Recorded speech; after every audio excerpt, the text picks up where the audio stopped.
ሰላምታና በብዘለኹም ወይ ጽሕኹም ክብራት ተኸታተልቲ መደብ ትግራይ ሚድያ ኔትወርክ ኣብ ትግራይ ዘሎ ፖለቲካዊ ምዕባለታትን ኣብ ኣዲስ ኣበባ ኣብ ተጋሩ ዘነጻጸረ ግፋ ከምኡውን ጀነራል ትግራይ ኣብ ጉዳይ ምጅማር ምኽባር ሕጊ ዝተዛረቦ ናዋኹም ክነብል ኢና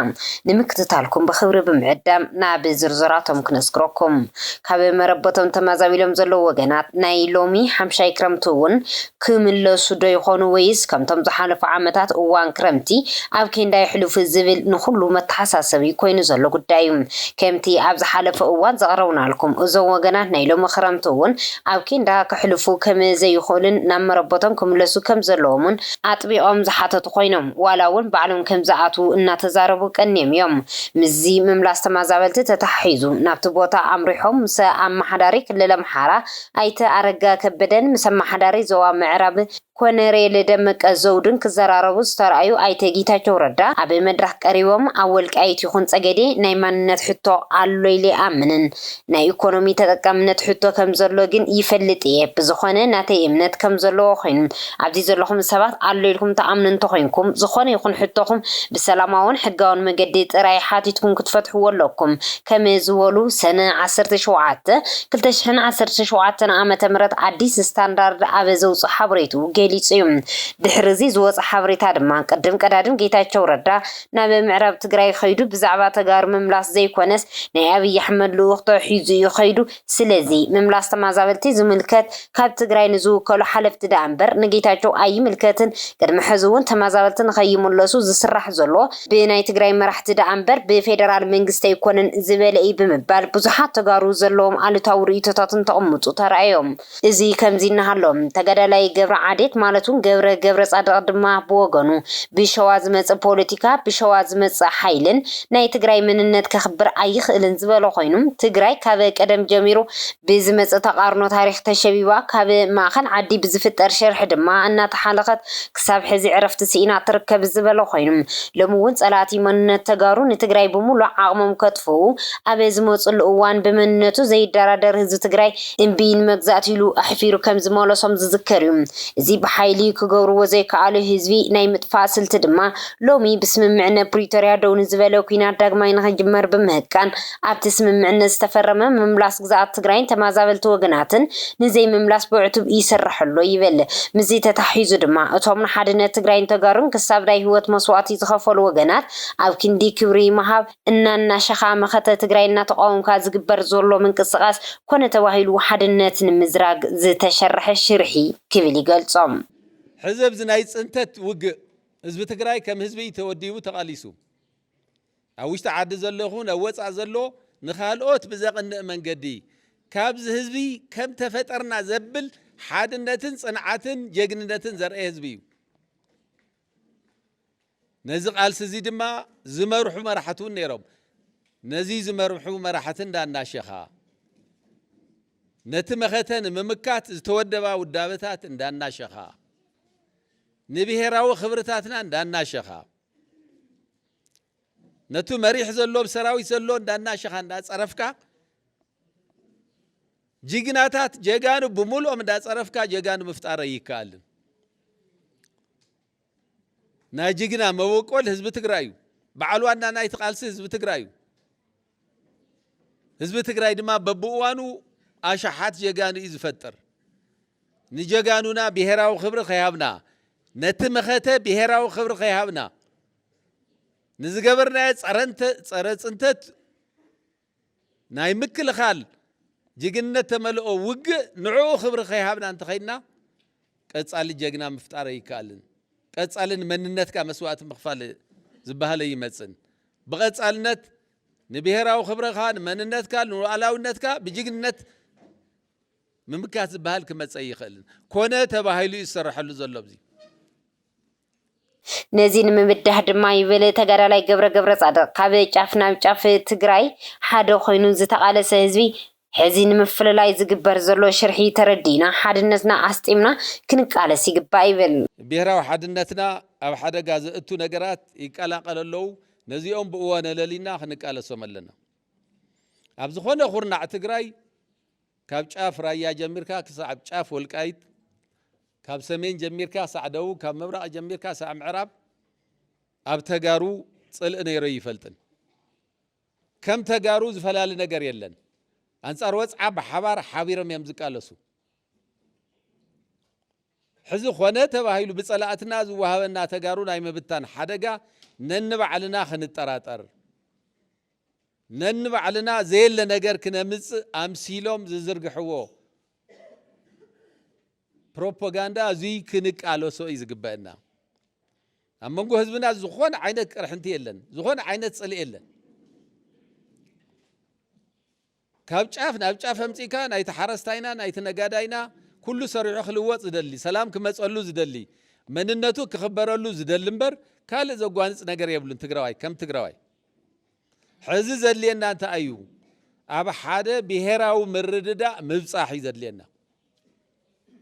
ኣብ ዝሓለፉ መዓልትታት ኣብ ዝነበረ ስልጠና ኣባላት TDF መደረ ዝገበረ ኮሚሳር ግንባር ምዕራብ ትግራይ ተጋዳላይ ነጋሽ ሕሉፍ ብወገኑ ኣብ ምምላስ ተመዛበልቲ ተመልኪቱ እንትዛረብ ውዕሊ ፕሪቶርያ ንምትግባር ተመዛበልቲ ወገና ንምምላስ ዘኽእል ኩሎ መዳይ ዓቕምና ንምህናጽ ፍቓድ ዝኾነ ኣካል የድልየና ብምባል ምዕራብ ትግራይ ከም ዝምለስ ሓቢሩ እዩ እዚ ክሻብ ሕዚ ዘካየድ ዘሎ ስልጠናታት ስነዳታትን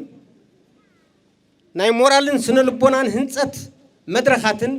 ቁልፍ ዕላምኡ ሉዓላዊ ግዛኣት ዓድና ምምላስን ትግራይ ምልእቲ ምግባርን ንሓሙሽተ ዓመታት ዝኣክል ዝተፈናቐለ ህዝቢ ናብ መረበቱ ምምላስን ኣብ ውሽጢ ጸላእ ዘሎ ሓራ መውፃእን ኣብ ትግራይ ሕውየት ንምጅማር ከምኡውን ብህዝቢ ዝተመረፀ መንግስቲ ንምውናን ብኻሊእ ኣገላልፃ ውዕል ፕሪቶርያ ንምትግባር ተወሳኺ ዓቕምን ተኽእሎን ንምህናፅ እዩ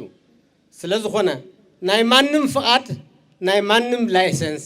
ኣይንሓተሉን ክንቅጽል ኢና ፕሬዚደንት ጊዜያዊ ምምሕዳር ትግራይ ጀነራል ታደሰ ወረደ ብወገኖም ኣብ ምምላስ ተመዛበልቲ ወገና ተመልኪቶም ኣብ ዝሃቦ መደረ ካብ ሰላማዊ መንገዲ ወፃኢ እናኣቶ ውሳነ ተገዲና ምዃኑ ክፍለጥ ይግባእ ብምባል ንዝምልከቶ ዝበልዎ ኣካል ማለት እውን ንፌደራል መንግስቲ እንተጠንቅቑ ተሰሚዖም እዮም እዚ ሕዚ እውን ከም ቀደም ሕርያ ህዝቢ ትግራይ ሰላምን እዩ ስለዝኾነ ስምዕነት ሰላም ፕሪቶርያ ብዘይ ምሽራፍ ክትግበር ሰላማዊ ዲፕሎማሲያዊ ሕጋውን ጸቕጢ ክንገብር ይግባእ ካብዚ ወፃኢ ዘሎ መማረፂ ተገዲድና ንኣትዎ እምበር ደሊናየ ንኣትዎ ከም ዘይኮነ ዓለም ብምሉእ ዝግንዘቦ ሓቂ እዩ ሕዚ እውን እንተኾነ ህዝብና ዋጋ ሰላም ዝርዳእን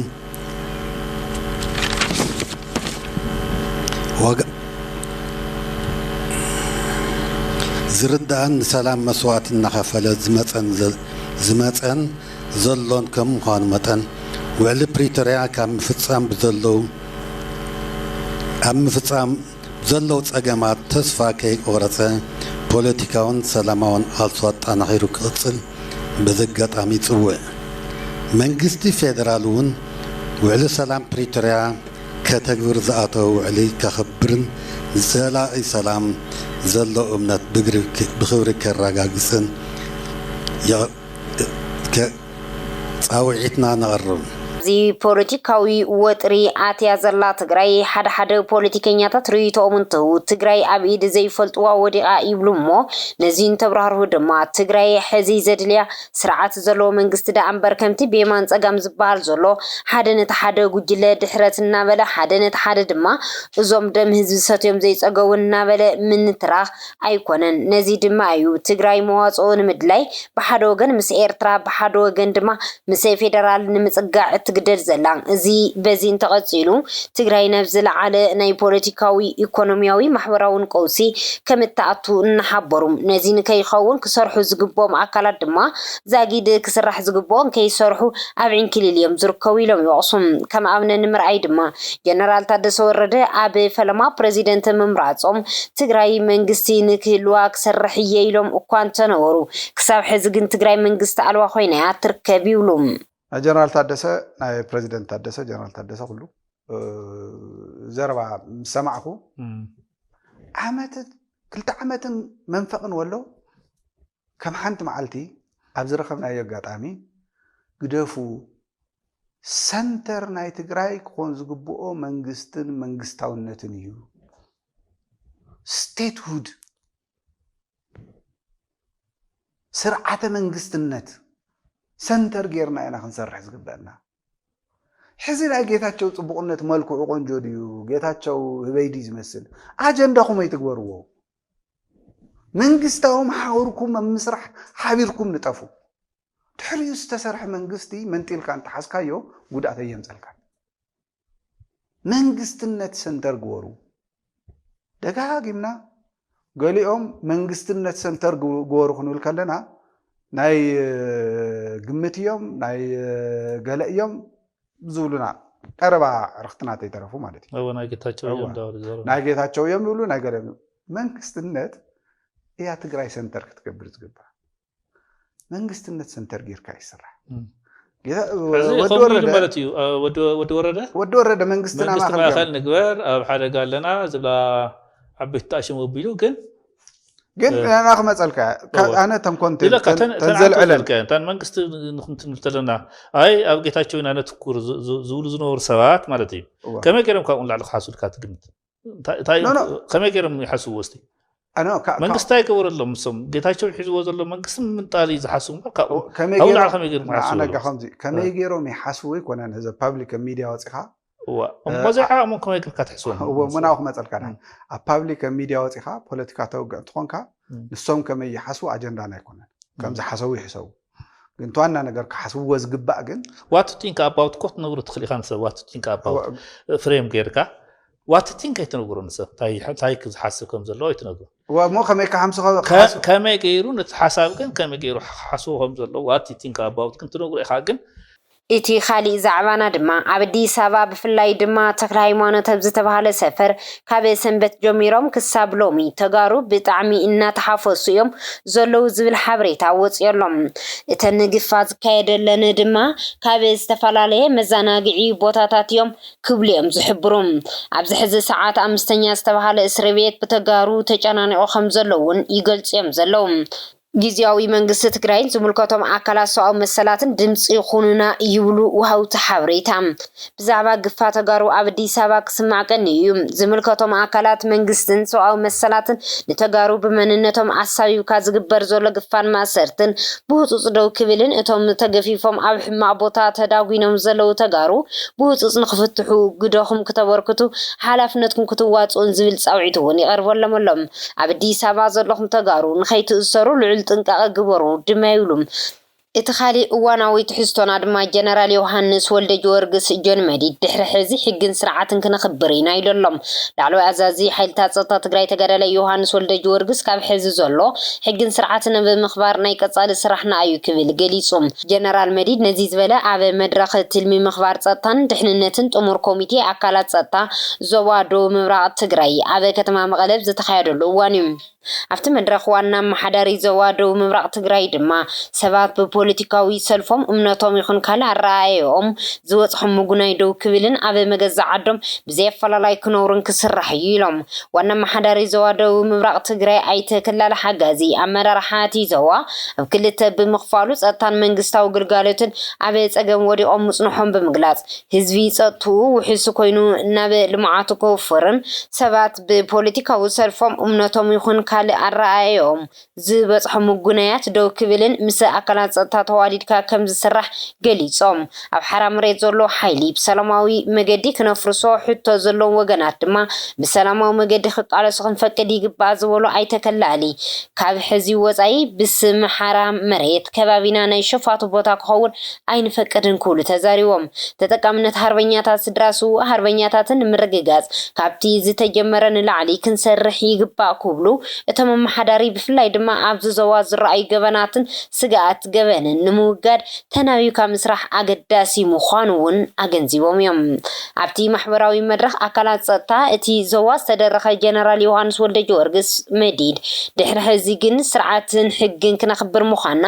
ንምፍላጥ ዝተጸውዐ መድረኽ ዝበለ ኮይኑ ዞባዊ ጸጥታዊ ኩነታት ንምርግጋጽ ኩሉ ኣካል ተዋዲዱ ክሰርሕ ዘኽእል እዩ ድሕሪ ምባል ንረብሓ ህዝቢ ትግራይ ዝቃለስ ዝኾነ ይኹን ሓይሊ ምስ ጀኖሳይድ ዝፈጸሙ ኣካላት ተጸጊዑ ክኸይድ ኣይግባእን ክብል ገሊጾሎም ዝኾነ ውልቀ ሰብ ይኹን ውዳበ ልዕሊ ህዝቢ ትግራይ ኣይኮነን ዝበለ ጆን መዲድ ኣብዚ ከባቢ ዘለና ኣካላት ጸጥታ ህዝቢ ኣብ ጎኒ ጸጥታ ረዊቡ ወሳናይ ሚና ንኽጻወት ጸጥታን ድሕንነትን ህዝቢ ብምውሓስ ፍትሕን ተሓታትነትን ክነረጋግጸሉ ይግባእ ዝበለ ኮይኑ ድልየት ህዝቢ ትግራይ ጸገማቱ ክንፈትሐሉ እምበር ተወሳኺ ጸገም ክንፈጥረሉ ስለዘይኮነ ዘይምዕሩይ ኣሰራርሓታት ብምውጋድ ህዝቢ ኣብ ጎንና ክነሰልፎ ይግባእ ክብል ተዛሪበሎም።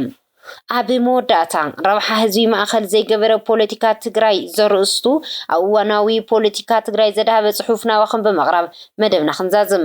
ኣብ ትግራይ ፖለቲካዊ ጸገማት እንተጋጥሙ ብዘተ ክፍትሑ ይረኣዩን ፖለቲካዊ ሕመቃት ብይህን ምሂን ኣብ ክንዲ ምፍታሕ ናብ ህልኽ ብምእታው ንምፍታሕ ይሞከር። ብህልኽ ዝፍታሕ ጸገም የለን። ብህልኽ ንምፍታሕ ከም ባህሊ እናተለመደ ብምምጽኡ ኣብ ከቢድ ፖለቲካዊ ሕመቕና ንርከብ። ፖለቲካዊ ኣካያይዳ ትግራይ ኣዝዩ እናተባላሸየ ዘለሉ ምኽንያት ድማ እቲ ቀንዲ ውልቃውን ጉጅላውን ረብሓ መሰረት ዝገበረ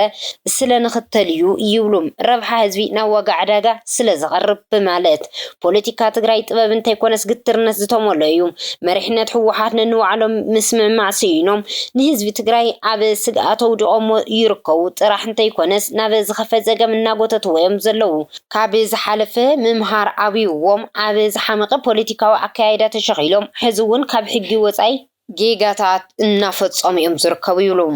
ሎሚ ኣብ ትግራይ ኣጀንዳ ክኸውን ዝግብኦ በቲ ኩናት ዝተጎድኡ መሰረተ ልምዓት ናብ ንቡር ምምላስ ዝተማዛበለ ህዝቢ ናብ መረበቲ ምምላስ እምበር ንዚኦም ገና ከይሰራሕካ ካሊእ ዕዮ ምውጣን ድማ ህዝቢ ናብ ሓደጋ ዘእቱ ነገር ምስራሕ ኣዝዩ ዓብዪ ስሕተትን ዋጋ ዝኽፍልን እዩ ይብሉም። ህዝብኻ ከይሓወየ ናብ ከምዚ ዓይነት ዝበለ ተርእዮታት ምስራሕ ንህዝቢ ሓደጋ እዩ። ትግራይ ብሰንኪ ውድቀት መሪሕነት ኣብ ከምዚ ዓይነት ዕንክሊል ክትኣቱ ዝገብሩ ዘለው ንህዝቢ ዘይሓሱ ፖለቲከኛታት ኢና ባህልቲዮም። ኢልታት ተጋሩ ወይ ፖለቲከኛታት ትግራይ ነንባዕሎም ረብሓን ስልጣንን እንተይኮንስ ንህዝቢ ክሓሱ እዩ ዘሎም። ካብ ፖለቲካዊ ዕንክሊል ወፂኻ ንውልቀኻን ጉጅለ ረብሓኻን ምሕሳብ ተሪፉም ረብሓ ህዝቢ ማእኸል ጌርካ ምስራሕ የድሊ ይብሉም። ስለዚ እውን ንህዝቢ ኣብ ዘይጠቕሙ ዕንክሊል ክንብል የብልናን። ንህዝቢ ዝጎድኡ ነገራት ገዲፍና ናብ ዝጠቕሙ ነገራት ትኩረት ክንገብር ኣለና። ህዝቢ ትግራይ ካብቲ ገጢምዎ ዘሎ ጸገም ንኽወፅእ ህዝቢ ትግራይ ዝጠቕሙ ሓሳብ ሒዝና ክንርከብ ኣለና። ኩልና ተጋሩ ተቀራሪብና ምስራሕ ከም ዘድሊ ክነማዕውሎ ኣለና። ኩሉ ትግራዋይ ንህዝቢ ኣብ ዝጠቕሙ ነገራት ብምስራሕ እጃምና ክንዋፅእ ኣለና። ንህዝቢ ኣብ ዝጠቕሙ ነገራት ትኩረት ጌርና እንተሰሪሕና ንቅድሚት ዘይንጓዓዘሉ ምኽንያት ይህሉን። ካብ ፖለቲካዊ ሕምቕ ብምውፃእ ማእኸልና ረብሓ ህዝቢ ክኸውን ኣለዎ። ኣብ ረብሓ ህዝቢ ኣተኲርካ ምስራሕ ናብ መማረፂ ክቐርብ ዘይግብኦ ጉዳይ እዩ ይብሉ። ክቡራት ተኸታተልቲ ትግራይ ሚድያ ኔትወርክ ንሕና ድማ በዚ ክንሰናበተኩም። ስለቲ ሰናይ ምክትታልኩም ካብ ልቢ እናመስገና ሰላም